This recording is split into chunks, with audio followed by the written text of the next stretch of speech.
Welcome to ECE Biography, Sage Wisdom for Childcare Leaders. My name is Tony D'Agostino. I'm the founder and CEO of Inspire Care 360. In this series of exclusive podcasts, we will meet with tenured and growing leaders in the childcare field, typically operating medium to very large childcare operations from tens of schools to thousands of schools. Our incentive is to learn what has been the path and traits that make outstanding leaders. Join us to glean the sage wisdom from these experienced individuals. Now, let's get started with ECE Biography, Sage Wisdom for Childcare Leaders. Welcome to today's podcast of ECE CEO Biography, Sage Wisdom for Childcare Leaders. Our special guest today is Jeff Wahl, the CEO of Big Blue Marble Academy, also known as BBMA, a leading figure in the early care and education industry. BBMA serves 14,000 children at 71 locations across the U.S. Their team ensures children are developmentally, socially, and emotionally prepared for kindergarten and beyond. Jeff brings an impressive 35 years of management and leadership experience in the service businesses, with a focus on early care and education for the past 2 decades.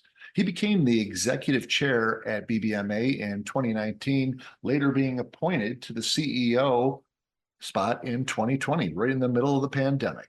Prior to his tenure at BBMA, Jeff served as chairman of Glen Lyon and the CEO of Edison Learning. Jeff also had numerous senior leadership roles with GE for over 15 years and was one heartbeat away from the management and leadership for the highly celebrated CEO, Jack Welch. With Jeff's corporate and education industry, he brings a unique perspective to the ECE industry, offering fresh and insightful ideas, empowerment, and accountability for the growth of his organization at BBMA.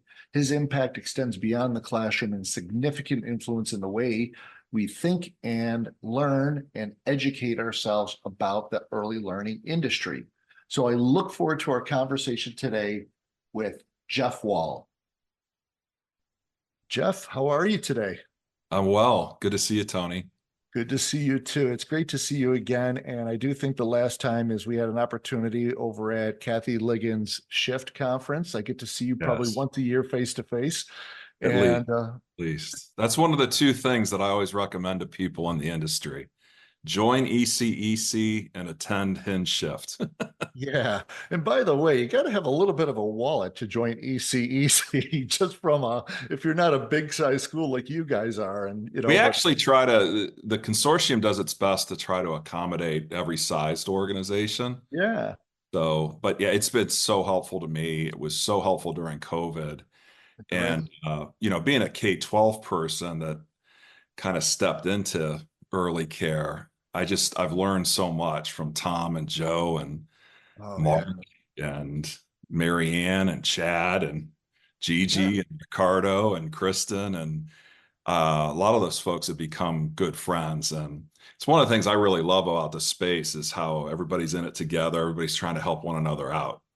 It's not like that with many industries. You're exactly right. It's funny because we've had Gigi on here, we've had Chad, we've had Ricardo.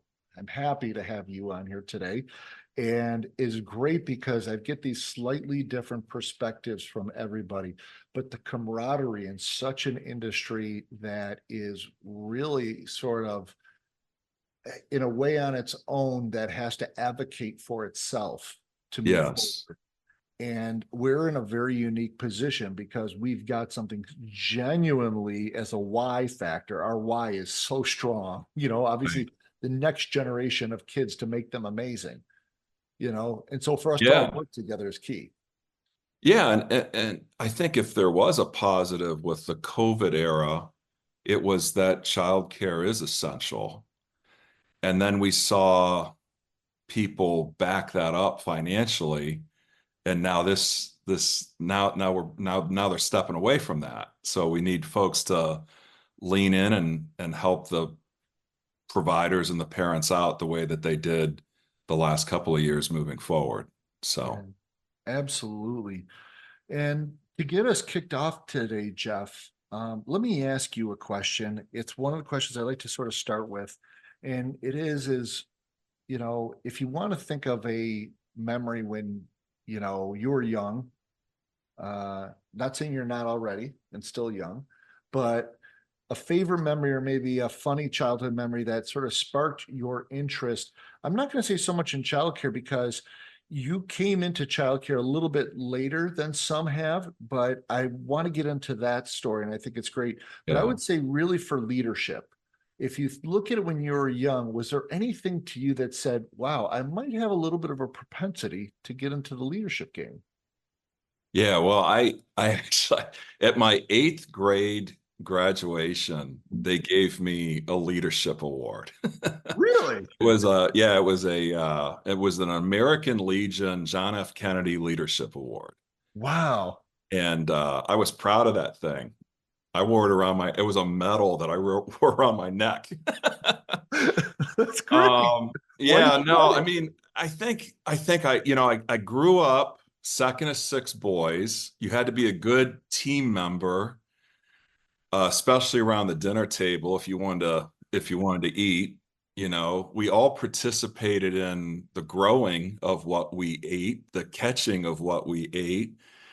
So I think for me, leadership was looking at my pops, looking at my mom and seeing how they were leading us at home.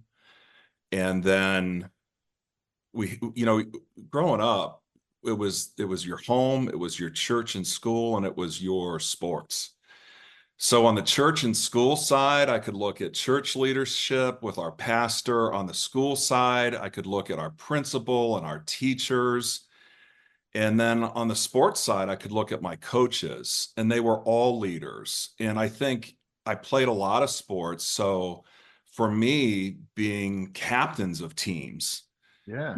you a leader. Um, and, this is long before we knew about EQ or people orientation or, things like that. So I had a natural kind of thing for it and for people. And I really found as I grew up, I was much better in those situations than I was in an individual contributor kind of situations. And so talk about that a little bit. You said that you were you a team captain with one of your teams or a few of them? Many of them, many of them. Yeah. And it's what's so funny about it, Tony, is it wasn't because I was the best. I Why was it then? I was regularly and frequently not the best. Okay, well, you're showing some humbleness there, but so why was it? Oh, it's true. It's true. Why were you the Um, team captain then? no, I mean, I think I like to rally people. I Okay. think I love the way that coaches and educators would sort of lay it out for you. And, I think about my high school basketball coach, and he would put up our agenda for practice, and it would show, we are spending the next 2 hours and 53 minutes the following way. And we're going to be doing this and these increments and these intervals. And I knew like, okay, well, if we go in and we do this and I do this and I bust it and I work hard for this guy and for my teammates, it's going to be a successful session. And it usually was. So I think with me, they saw that I was willing to make that kind of a commitment. You know, Yeah. it wasn't about, it was about being a part of the program. It was about putting that all together and the whole of all that being bigger than us or me individually. So I think a lot of times my coaches, my teachers, my leaders saw that I was a decent enough listener that bought into their system and tried to act accordingly. Insightful in the fact that you were a listener, as you mentioned that, Yeah. Well, which is interesting. my dad was a great listener. Yeah. I tell people about this. On his tombstone, it says, "Yes, dear." That's most of what I heard my dad say.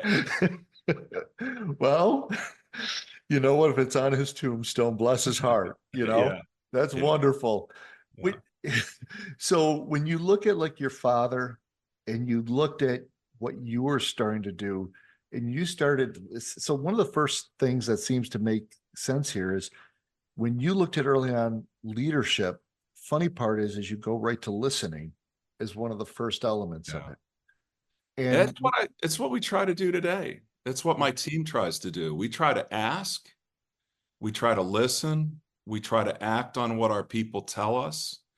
When they see that we do that, we develop trust with them, and then it happens all over. And that's how credibility is built, you know? yeah, We try to do the same thing with our parents and our NPS.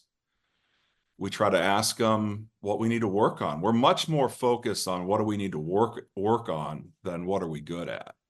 And then we try to implement. And I think when you show people, when you ask and you act, it builds a circle of trust.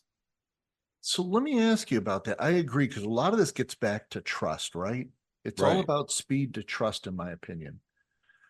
Now we're going to jump all over because I want to learn more about your background. But one of the things you said is when you listen and you hear feedback, how do you process feedback, especially if it's something that, let's say, you don't want to hear?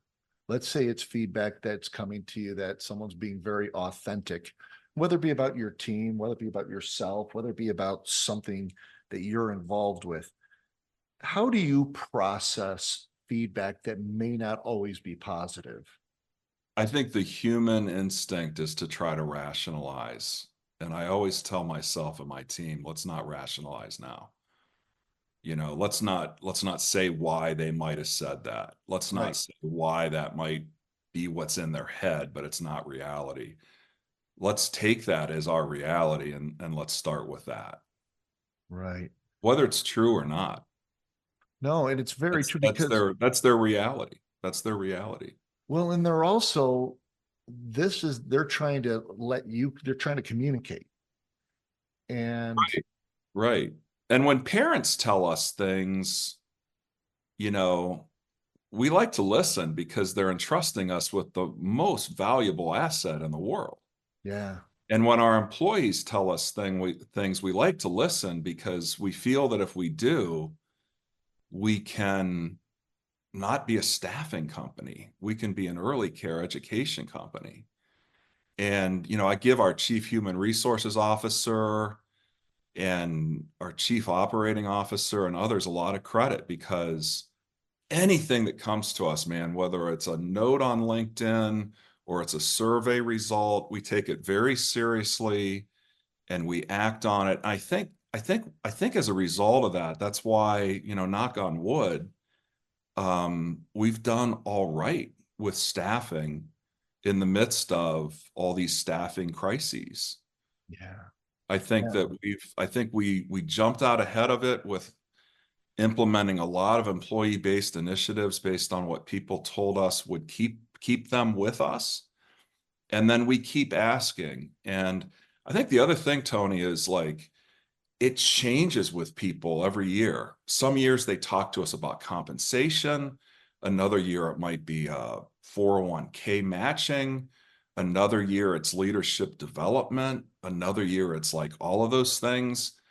Um, and I sometimes people like ask us about how we do this. And what I say is like, just know that if you create a culture where you're setting this up for yourself, you got to see it all the way through because you can do yourself damage if you don't. yeah. And they're going to keep telling you. So our folks, now they know, like, okay, this is how they roll. We're going to keep telling them. I'm going to keep sending them a message, and it's good because you know what? I'd rather they tell me than some third party. Well, and I love what you're saying there. And by the way, like Mary and H are amazing people. When you look at execution, and this is very much, it almost reminds me of now why you're a team captain for some things, because a lot of times it's about like, when I remember when I was playing football and stuff like that, yeah, I was a tight end and I was a horrible tight end. I I had was bad too. I was a tight bad end. hands. but he'd be like, do not run for the first down, run for the goal line every time. Execution, Yeah. get to the goal line and run right through it. Sort of like Forrest Gump, run right out Yeah. of the stadium if you have to. And if you're lucky enough to get in that end zone, act like you've been there before. Exactly. So when you look at it now, and I am going to get back, I promise, but you talked about something I think is really important about listening, but then following up and really following through. When you look at building that into a culture, what do you think are the critical elements to get a leadership team as well as your teammates and your staff to do that, which is so important, is difficult in cultures today, is to follow up and follow through? Yeah. So, I mean, for me, I'm really the product of management training and working for General Electric Company, which at one time was the biggest, best company in the world. And they had, and I know you know that with your New York presence. So, Jack you Welch, know, hey, yeah, yeah. Jack Welch was my boss's boss for 15 years, and I'm so fantastic. blessed. So, they would do kind of the 3-day to set Venn diagram with people, process, and technology. And if you start with people and you get the people side of it right, everything else falls in line. Yeah, So for me, I knew that if I wanted to operate our company this way, the only way it was going to be successful is if I flanked myself and I built a team that was willing, ready, and able to operate that same way. wow. And the other thing too, Tony, is for us, and I think a lot in early care, you have to make sure that at every position, and some of the positions you might not think of, chief financial officer, general counsel, chief marketing officer, you have to have people that care about what you do. Yeah.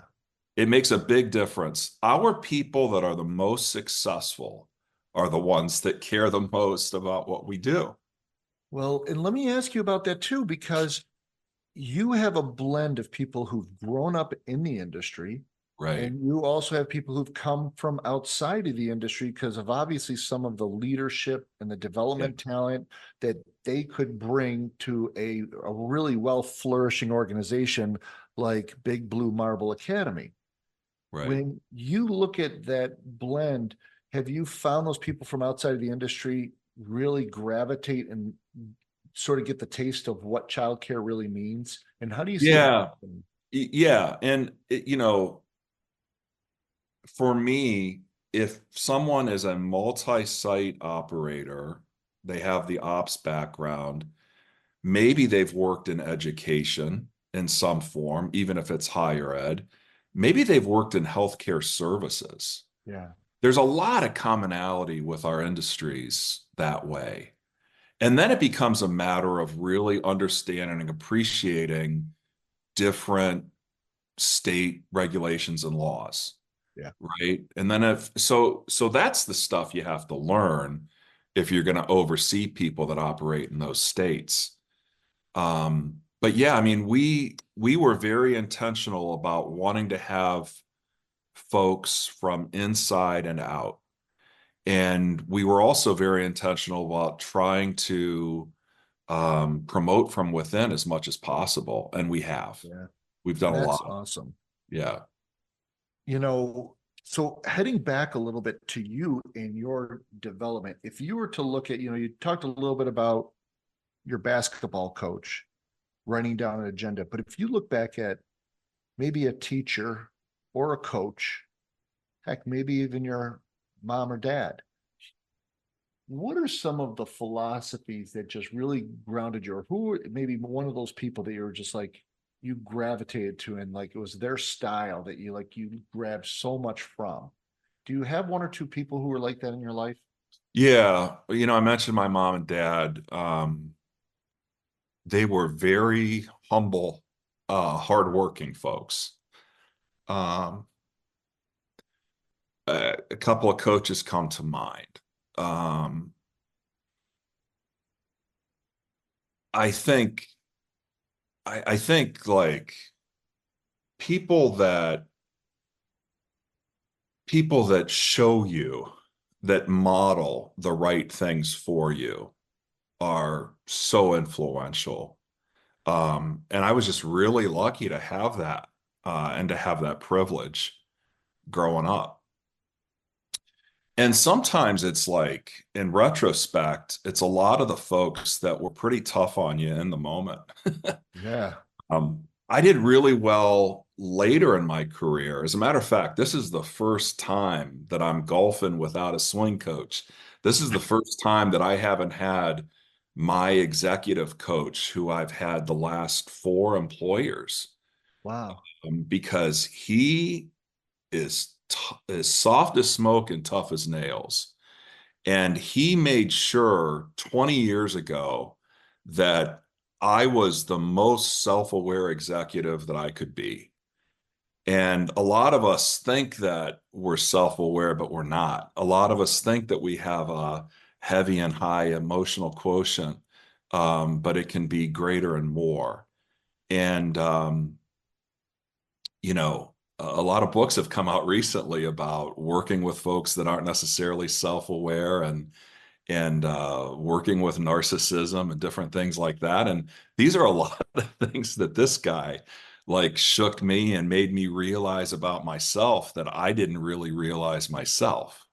So it's been a nice continuation of family, teachers, coaches, other leaders, and executive coaches. And I'll tell you this too. I mean, the other blessing about, being a CEO for 30 years, being in the workforce for 40 something years, is not only like what you learn from people that you want to be, but also seeing those other models of what you don't want to be, right? And I know I've been both to people. Um, so those are just a few of the things and few of the types of people that come to mind. But my father was a heavy influence. My high school basketball coach, Bruce Brown, was a heavy influence. My executive coach, Tom O'Leary, shout out to Tom. Yeah. It is a great influence. And my family's a great influence. You know, Well, my my wife keeps me, trust me, keeps me extraordinarily humble, because she's a very humble person. And one of the other benefits that I've really had in the childcare space is the fact that she recently retired. She was a 3, 4-year-old teacher for 20 plus years. My middle child, my middle girl, is a 3, 4-year-old teacher. And knowing from them, as I made the switch from K-12 into early care, about what was different and what's important, they've been good teachers and good role models to me. And they really helped me get some like quick credibility with my new people, uh-huh. when I was able to say, like, my wife teaches this age level, you know. So, okay, well, you get it then. And I honor the center directors, because I know what, Oh man. from her every day, what her center director went through. Yeah, absolutely. And I'll tell you, center directors may have the toughest job in the world, honestly. And I couldn't be more respectful and proud of my directors too at my schools. You Yeah, know, love it them is to a death. tough game. You mentioned early on about self-awareness. Tell me a little bit more about your philosophy on self-awareness, because we have a variety of people who listen to the podcast, and some of them might be just hanging on there a little bit and going, Jeff, what do you mean by self-aware? What does that mean to you? Yeah, well, and the other thing is, like, one of our four cornerstones, and it's tightly tied to it. Our second cornerstone is that of mindfulness, and what's commonly referred to these days as social emotional learning, and just Yeah. being very mindful of others, and the importance of teaching children that at a very early age. So just being really mindful of people and where they come from, and knowing more about their history. I wasn't a huge Jimmy Johnson fan when he was a head coach, but I admire the heck out of the guy. Yeah. And he had an adage, which is, you don't want to treat everybody the same. You actually want to treat people very differently. You want to be fair to everyone, but you also want to understand what makes people tick. Being aware of what's important to someone else, not assuming that that which is important to you is important to them. So whenever I really talk to them about what they want to be, how they want to get there. Um, and you know, people used to talk to me about money, and money didn't motivate me. Money was the byproduct of what happened. You know, I wasn't focused on doing well. You know, Right. I was focused on doing good, and I thought if I did good, I would do well.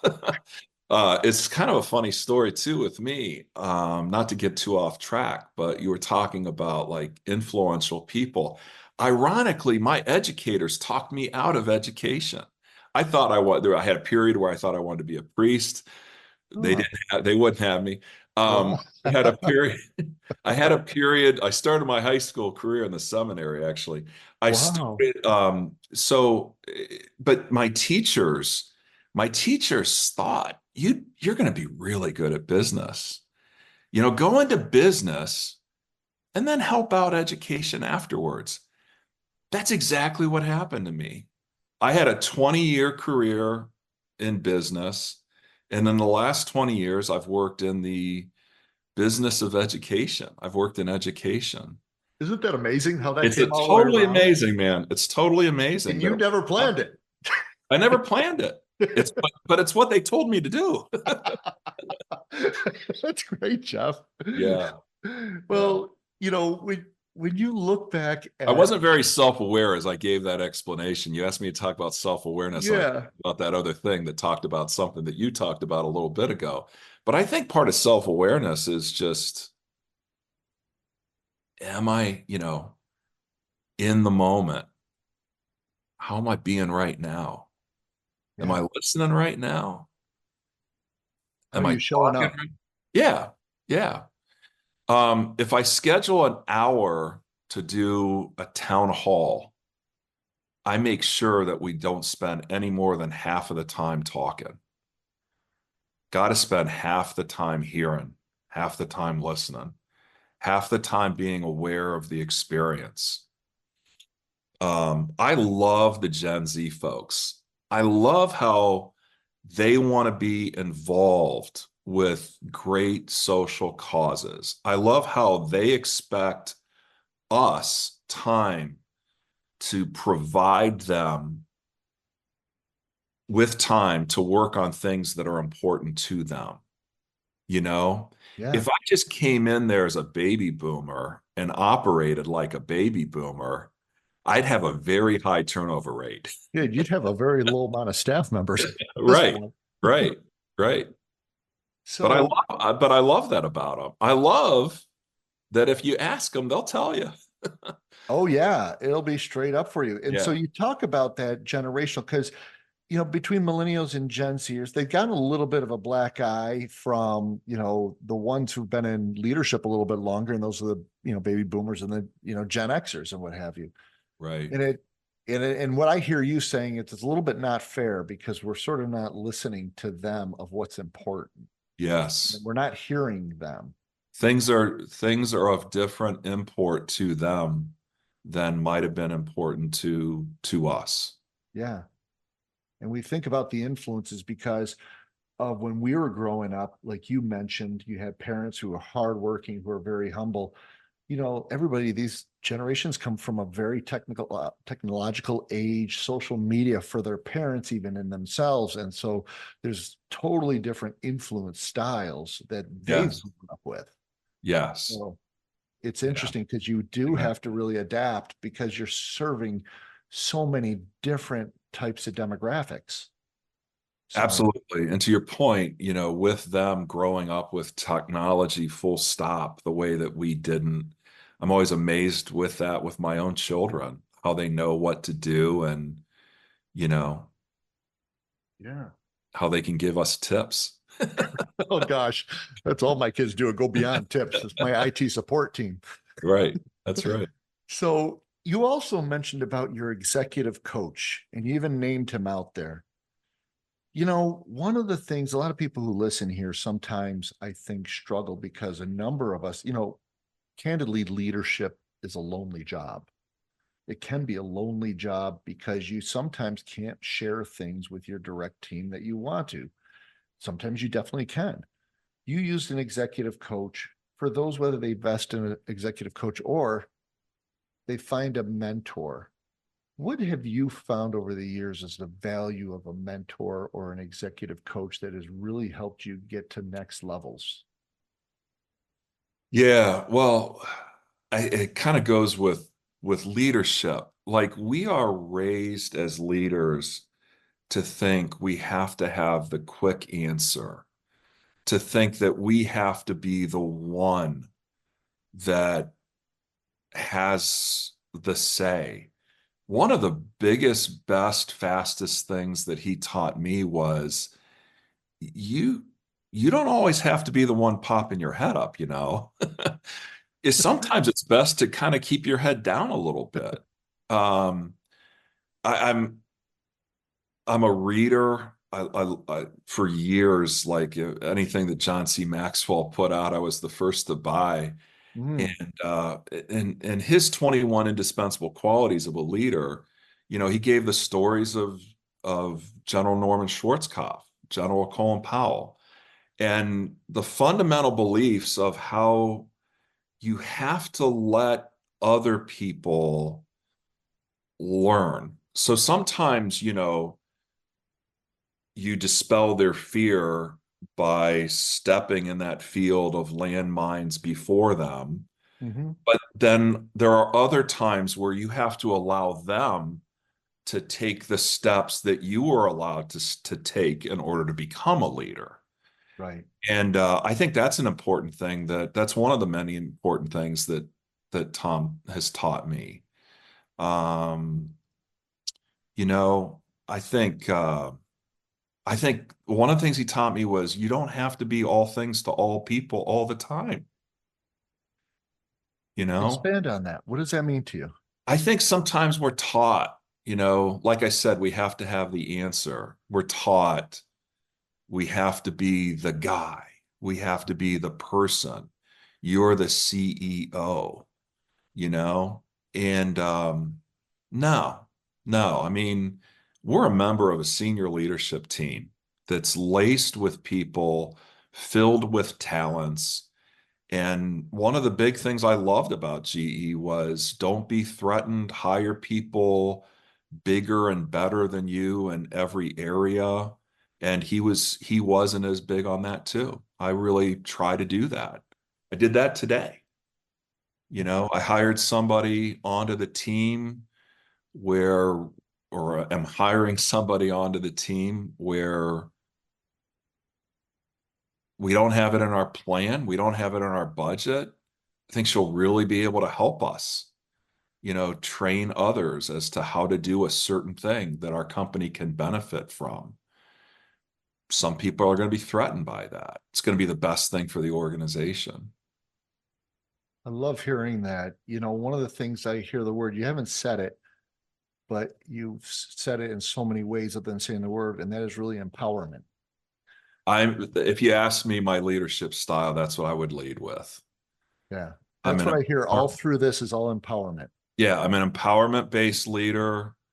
I was lucky to be at GE at their height. They were an empowerment-based company.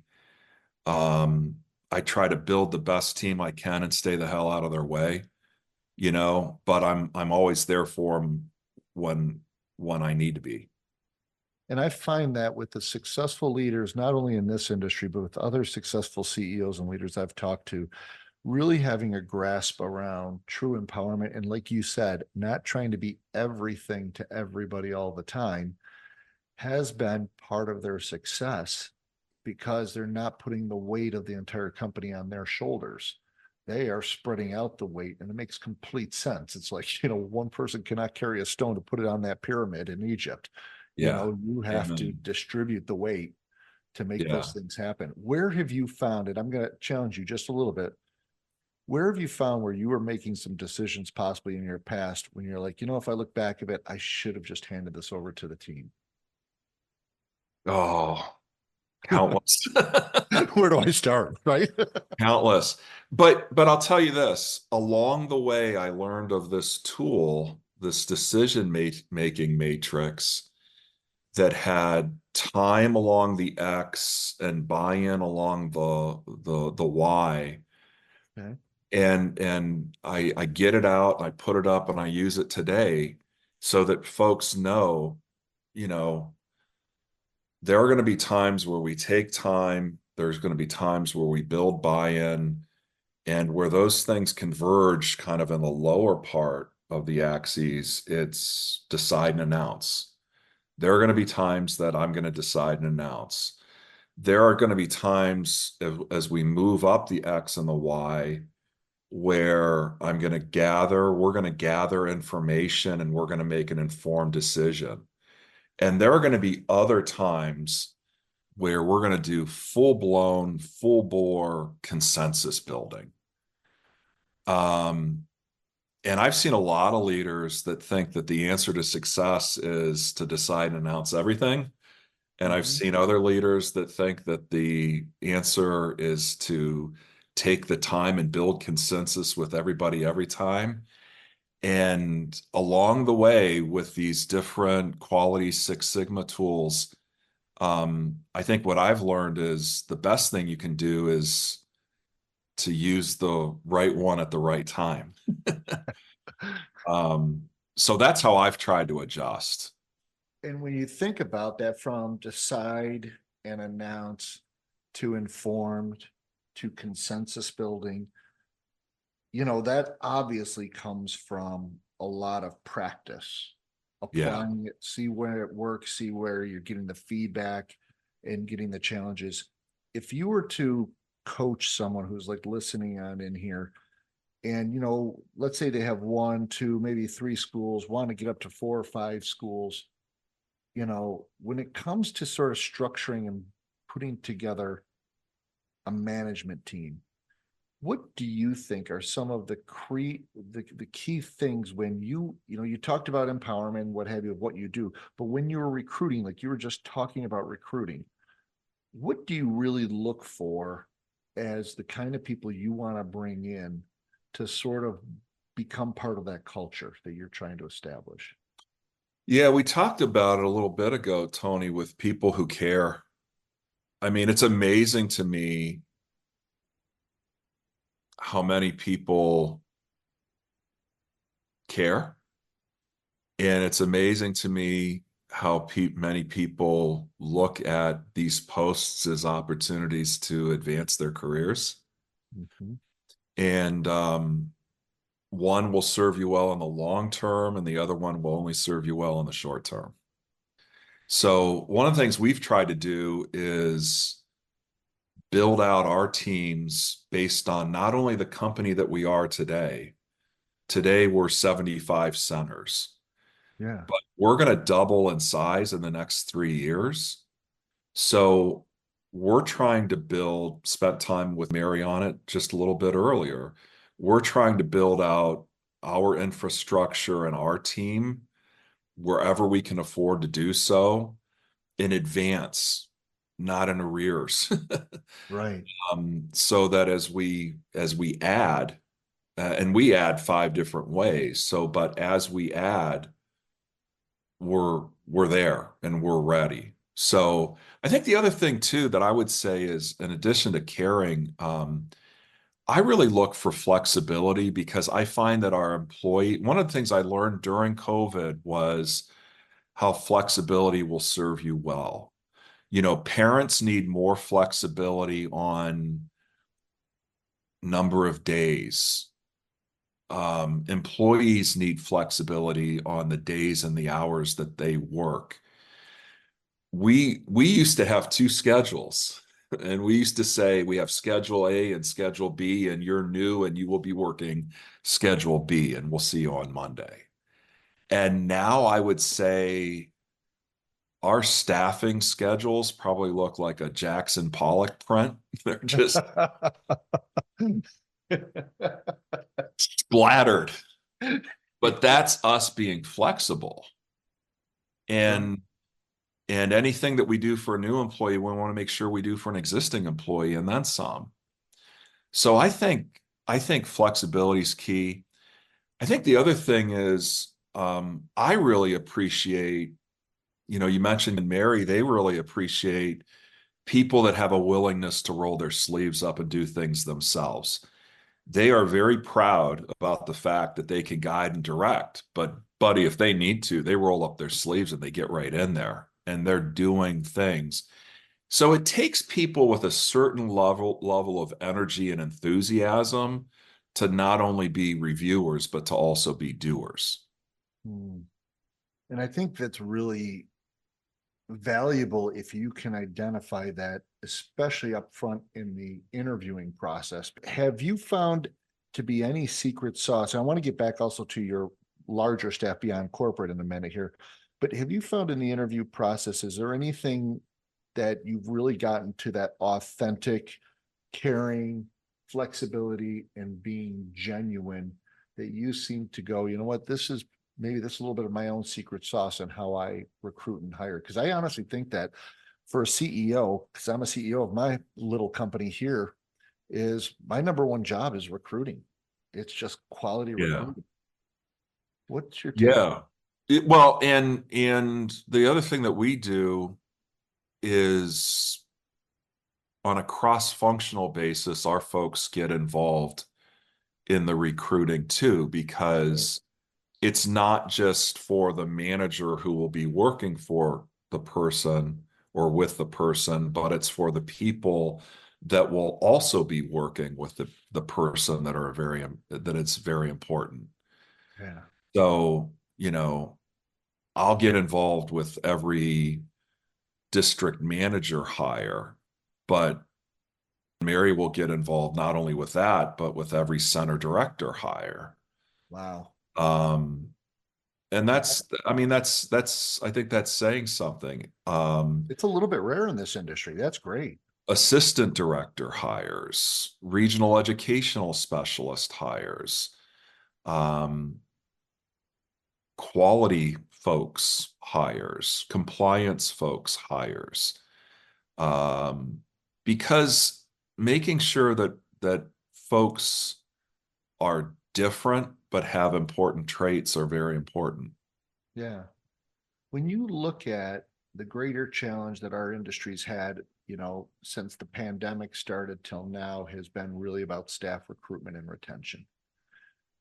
Where have you guys gone to take this head on? Because I know that every school in every industry has been challenged here. And if someone says, oh, it's not a challenge, then you're doing one of two things. You're way, way, way overpaying to the point where they're going to stay with you no matter what, or you're doing something so amazingly right you don't even realize it. But I know most schools have had that challenge with recruiting and retention.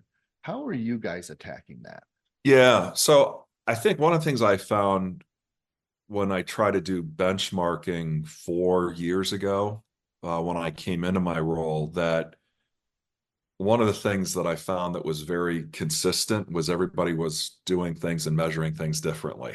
Ah, So people were calculating turnover differently. People were calculating utilization rates differently. We as an industry haven't necessarily put forward a spec. It's something we're working on, but we still have a ways to go. So we tried to get inside of some of those KPIs and measure a little bit better and look more at, okay, what do the people that are staying have in common? Or when do they tend to stay after they've served a certain period of time, or after they're fully trained up? Um, and one of the measures that we created was looking at the number of open positions. hmm, So I can tell you as of today, because I looked at it today, we have 2,222 positions and we have 28 openings. wow, that's pretty impressive. Yeah. Yeah, 1%, Yeah. you And know? our goal is always to be inside of 4%. Wow, that's And fantastic. and Mary monitors that daily. I'm sure she's right on top of it. But Yeah.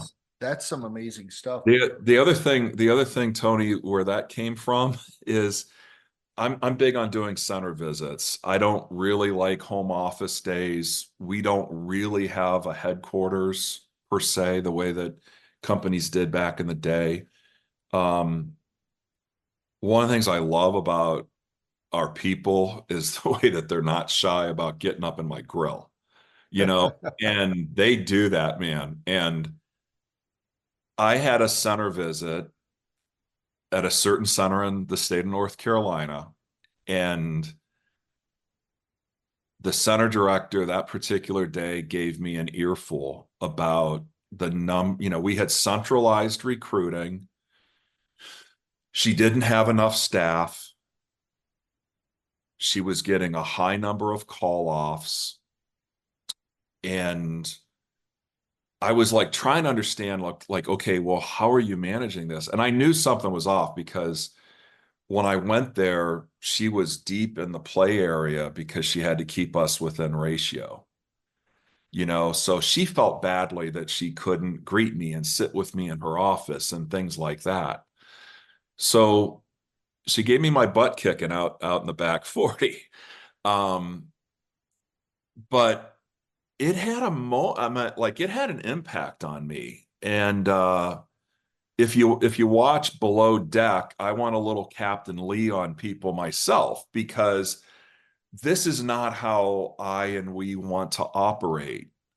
So we then instituted a rule that we will never have five staff openings or more at any center, knowing that they average two call offs a day. Right. So I look every day to see staff openings by center. And I ask people what we are doing about this site. I had three yesterday that had five in our um, operating review. Right. So we spend time where we're red. We spend time talking about not everything that's going great, but what are we doing to help those center directors so that they don't have those openings? Because one of the things I've learned, especially with folks in early care, is they really like to work with the age level that they signed up for. Yeah. Um, and people working with infants don't necessarily want to work with 4-year-olds and vice versa. Mhm. They want to come in. They're not looking for a lot of overtime. Like they want to come in, work with these children, then they want to go home to their own families. And that's a good thing. So I looked at it like if we get nothing else right, Tony, if we can get staffing right, Yeah. it's going to cure a lot of other evils for us. And it has. It makes people the best thing you can do for your center-based people is help them be fully staffed. Because if you want them to be happy, that's where the game begins. It's a little bit of Maslow's hierarchy of needs, right? Oh, it's a lot of it. And what you're naming, Jeff, is so spot on in the sense that staffing is the secret sauce. You mentioned it earlier when you were talking about being with GE and the conversations around staff. You know, that is the common theme I hear is if you can get your staff in the right area and the right mindset and the right teamwork, you've got the secret sauce down that other things, a lot of things fall in place, Yeah. you Yeah. know. So I'd say that's one of our key differentiators is staffing. That's wonderful. Um, we staff well. We try to create the global citizens of tomorrow through our education program, through global world learning, through language immersion, through mindfulness, through service learning. And I think the other thing that we do a little different is we grow 5 different ways. So we grow through increasing our utilization within the Mhm. company at our existing sites and centers. We acquire both through banker-led processes and through proprietary processes Mhm. where we're farmers. We open our own green fields. I did a tour of our upcoming green fields in the greater Charleston area last week. That was really cool. We also do brown fields where we take somebody else's green field and make it our own. Okay. And then the other thing that we do is our initial company was in smaller, kind of like next city over kind of situations where we might have small 100 um, student size centers, but the market might say, well, you could really stand to have a 200 center size center there. So we might like move a mile down the road into a new property, bring those students with us, Right. double, triple its size, and we refer to those as greenfield relocations Interesting. or greenfield expansions. So we're doing like each of those things. But the reason I bring them up in this conversation is you can only pull those things off if you get your staffing right. Oh gosh, yeah. Oh gosh, yeah. Because if you don't have the right person in the right seat, that's a big challenge, especially for you guys are being pretty aggressive in your growth strategy, which I think has been, pretty well founded. I see it oftentimes, like I say on LinkedIn, and I'm always loving it, watching how you guys are out at sites, opening up new places and the like. It's been great. Yeah, and we did a lot of advanced analytics and found that we're going to be able to grow within our existing 7 of our existing 8 states 3 to 4 times. So our strategy has been to backfill in our existing states. Um, we're going to start to take on adjacent states, Okay. because we've been a southeastern company. Yeah. So now we're becoming more of a southern company, and then we're going to go kind of up the coastline and into the Midwest. And then the third stage is going to be, more outpost related, getting out to those bigger cities where a lot of our premium competitors are, Sure. because we think that that offering that I talked about, Tony, really works well um, for anywhere in the country. So why not bring it elsewhere? Yeah. No, and it sounds very reasonable, especially from what your approach is. What would you say? We're starting to get a little down here in time. We've gone through it really quick, actually. What would you say some of your very best practices are, Jeff, when you think about the growth of your organization and looking at who you want to bring in, whether it be from a greenfield or brownfield, or you're looking at acquisitions? What what do you find is really the best practices for yourself of what you're looking for and what others could be doing that make them attractive to someone like you, whether it be an acquisition or to get involved with them in partnership some way? Yeah, great question. So for us, because I think staffing is a core competency, we're happy to take on a center that may be underutilized, but we believe that we'll be able to get it staffed up. That's what our team has done time and time and time again. And, we went through our own process last year. So there were a lot of cohort analysis performed on us. And what the team's accomplished with that has been great because they've been able to staff. So they've been able to increase our utilization rates accordingly. So that's certainly important. I think, look, in this space, safety has to come first. So safety and compliance is something that we've invested in and we're investing more in this year. We like to look at good safety records and protocols. That's extraordinarily important. Our fundamental belief, like when we acquire a center, we want to acquire the center in full.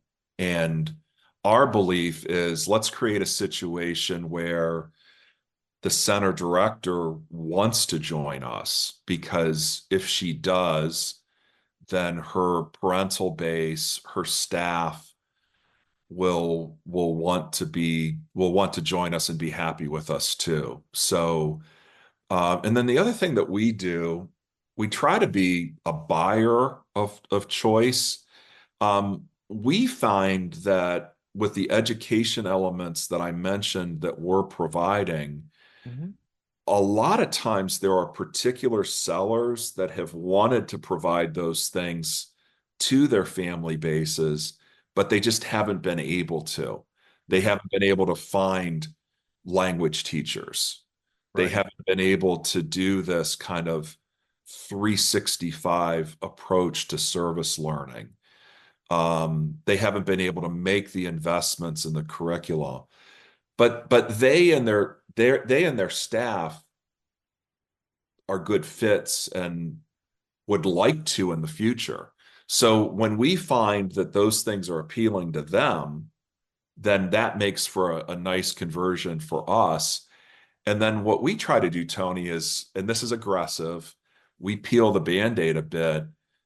We spend 60 days converting, branding, converting all those things, Wow. and peel the Band-Aid in a way that that's a big blue marble, within 60 to 90 days thereafter.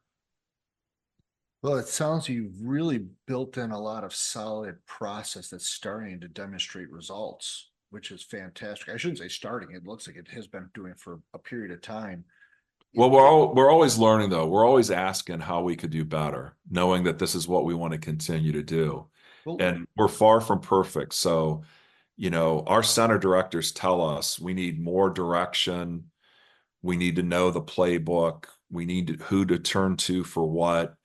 So, they tell me that when I make my visit. So we're not there. I don't want to make it sound like we're there yet. We're not there yet, but we're trying to get better at it every day. well, and you mentioned a little bit about your director in the Carolinas, I think. Recently, in the childcare space here, what is an example maybe of a misstep that you took that you were like, well, we sort of blew that one? And what was the lesson learned from it? Yeah. There were some decisions that were previously made about site locations, um, sort of roads that lead to nowhere. Um, Locations that were heavily populated, or locations that were supposed to be built out, or locations where signage was supposed to be permitted.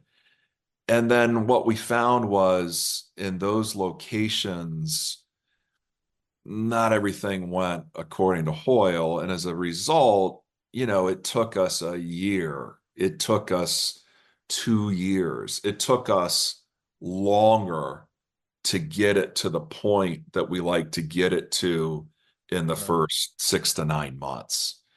So I think one of our biggest learnings has been about, the importance of center location, the importance about visibility, the importance about being able to make that left turn in and that right turn out.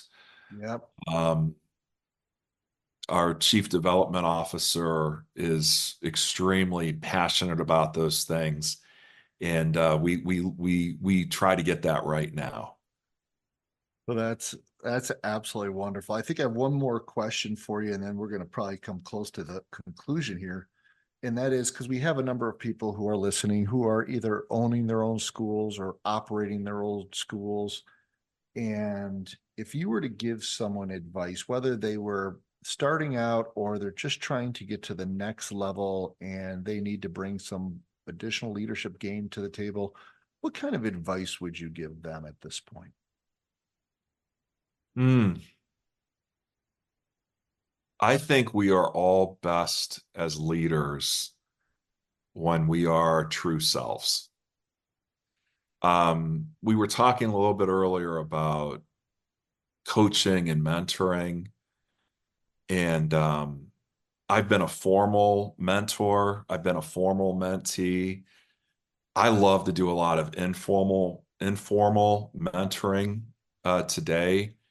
I'll meet people at Kathy's conference and then they'll say, "Hey, can I have a follow-up with you? Can we talk? I'd love to hear a little bit more about." And before I know it, I'm doing like a monthly Zoom with that person and the rest of her team. And I love it. Because that's where I'm at in my career. Sure. So that's me trying to be myself. Yeah. The biggest advice that I try to give to people, Tony, is like be you, do you, be your true self. I think I'm at my best. I think other people are at their best when they don't try to be somebody else. I've been given praise to these GE programs. They largely taught me how to be, and that was great. But I think working with my coach and being what's commonly referred to these days as the best version of Yeah. myself. Um, I think I became my best when I no longer had to work. And I don't want other people to wait until then. I don't Yeah. want other people to wait until you don't have to work anymore to be a better version of you. Right. I was always trying to be like this guy who was one level ahead of me because be you, be you. You know, That's awesome. I try to be, I like to think that I'm good with people. I want to be good with people. I like to spend time in our centers. I'm going to spend time in our centers, you Yeah. know? And I think that's where I'm at my best. I feel good about our conversation. You know why? Because it's so informal. It's me and my buddy Tony, and we're just talking, Well, right? that's it. Right. Well, that's I why, pre like, we had an hour fly by. I'm like, oh, geez, I thought it was only 10 minutes. Yeah, I mean, I prefer this format to a lot of the more formal things that I have to do. Yeah. To testify before. I'd prefer to do this than do that. Well, you know what, though? We really learned it.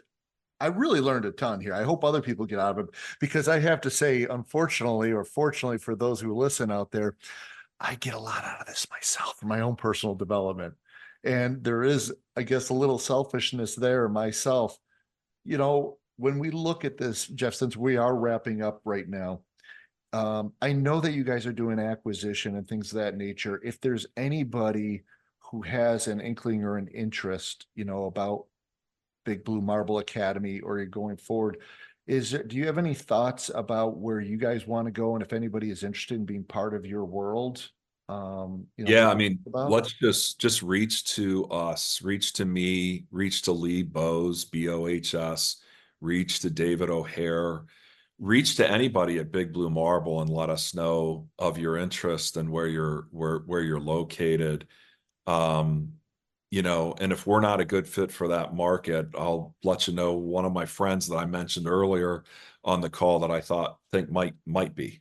Well, that's absolutely wonderful. And you did mention some really good people, and I'm happy to know those people too, because like yourself, Jeff, they're really salt of the earth. And I've had a very good time in having a chance to talk with you. It's not been an interview, but it's really been a good conversation. Yeah, And well, so, we appreciate everything you do for our industry, my friend. You do many different things, and we appreciate all of them. So well, thank you so much. And that's very kind of you. So hopefully one day I can ask you to come back and you would accept my request in the future. you got But it. with that said, I'd like to thank Jeff Wahl for coming and joining us from Big Blue Marble Academy. Jeff has obviously been an outstanding leader in his field and continues to show us a way where he's both humble and kind, but very thoughtful.